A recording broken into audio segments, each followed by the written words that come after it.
Where did Miso come from exactly? Guess it's story time. It was the evening of 5th of February of this year. My husband and I, we were having some coffee when we heard a couple of cats screeching outside our apartment door.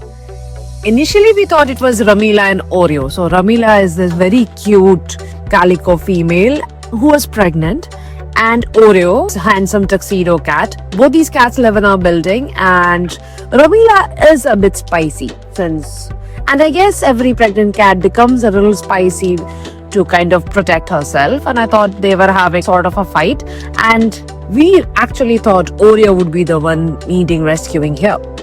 We open the door and we find Oreo, who was actually kind of paw wrestling this tiny little kitten, and who was also screaming very loudly and very ferociously. We realized that actually this kitten was who needed rescuing. So my husband kind of distracted Oreo with his evening meal, while I thought it would take me 5 minutes max to kind of get a hold of this kitten. Well, to keep that long story short, it took us around an hour to catch that kitten.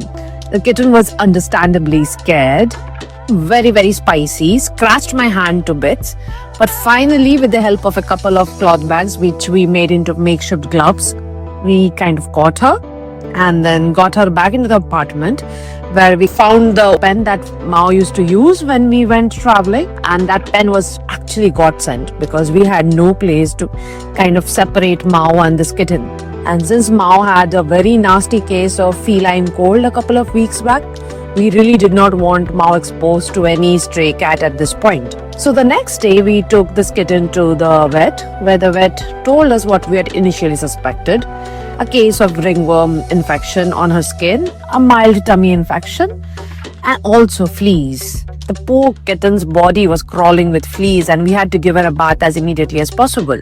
Giving the bath was not the problem much. She was understandably scared of water. But I think after the bath, she was a bit relaxed, because obviously all that creepy, crawly sensations of her body is not there anymore. She felt clean.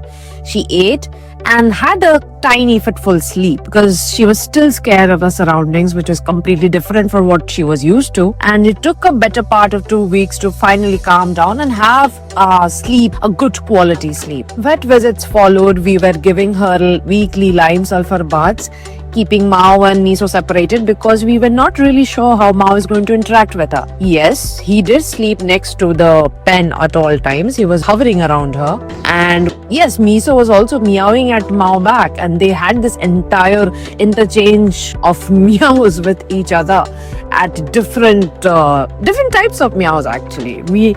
Half of the types of meows we never heard Mao meowing before, so it was a learning curve for us as well. So slowly we had some supervised interactions between both of them. Of course, after we got Miso vaccinated and the vet gave us a green signal to yes, they can start interacting a little, see where the baseline is. Is Mao rejecting her? Mao is accepting her?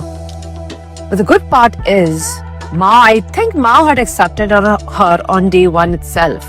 He was this big, calm, gentle ball of floof with her. They play fought, then Mao groomed her, then Mao actually taught her where the treats are stashed. He was this big brother figure, actually teaching her how to cat, basically. Like, he would get visibly annoyed when Miso played with his tail, but then again, he is the one who keeps on flicking the tail in her direction. So, Mao, whom are you fooling? But yes, it is indeed really fulfilling to see these two kittens. Like, Mao is going to be a forever kitten for us. So yes, we will call him our kitten, even though he'll turn 3 this year. But yes, seeing both of them interact, play, fight, fall asleep together, groom each other, and then be this entitled cats, like scream at us whenever the dinner gets a second delayed. Well, it's fun.